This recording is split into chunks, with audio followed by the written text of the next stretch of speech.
cercha en abanico para estática y resistencia de materiales.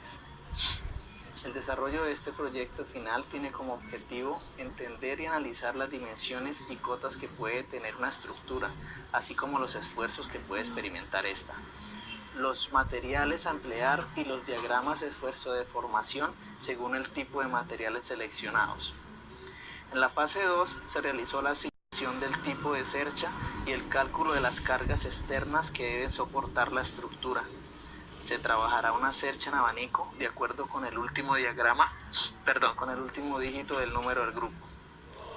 El primer punto de esta fase es dibujar la cercha, nombrando de manera consecutiva con letras mayúsculas de izquierda a derecha y de arriba a abajo y con el acotado correspondiente.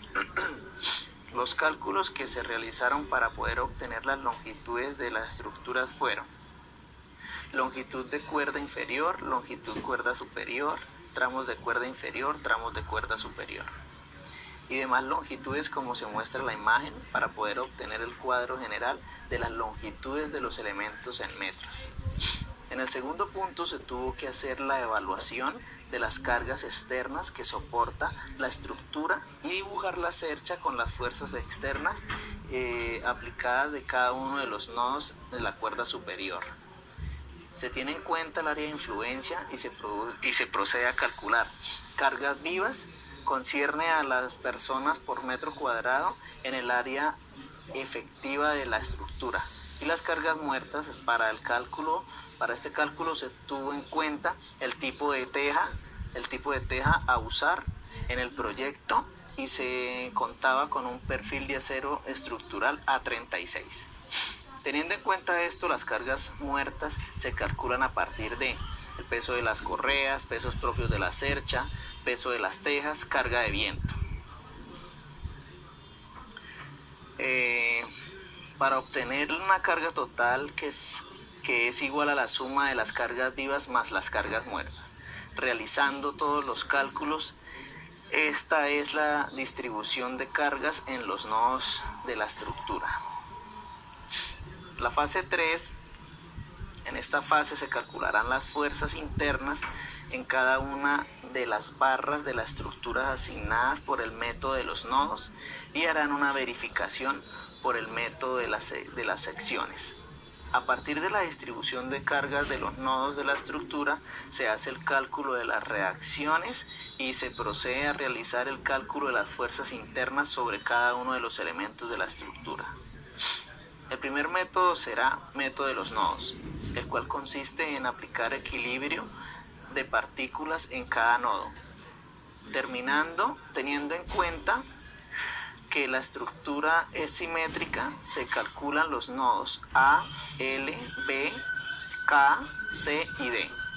Luego los elementos de la parte derecha tendrán los mismos valores de fuerza.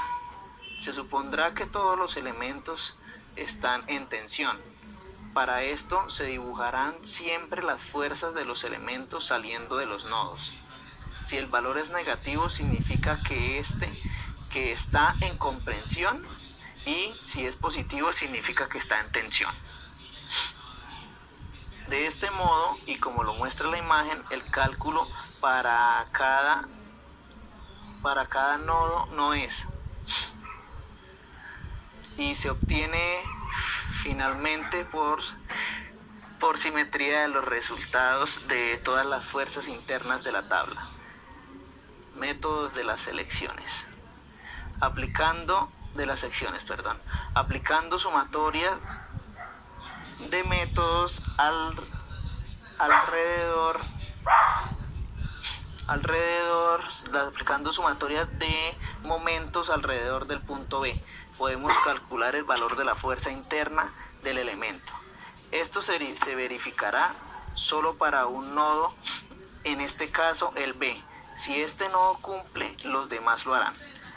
Y como podemos ver, cumplió, obteniendo el mismo valor del método de los nodos, lo que quiere decir que ambos métodos son efectivos. Para la fase final, que es la fase 4, se calcularán y clasificarán los esfuerzos normales en cada una de las barras de la estructura. Se hará la verificación aplicando el criterio del factor de seguridad del perfil estructural que preliminarmente se asignó en la fase 2. De ser necesario, rediseña el elemento. Como parte final,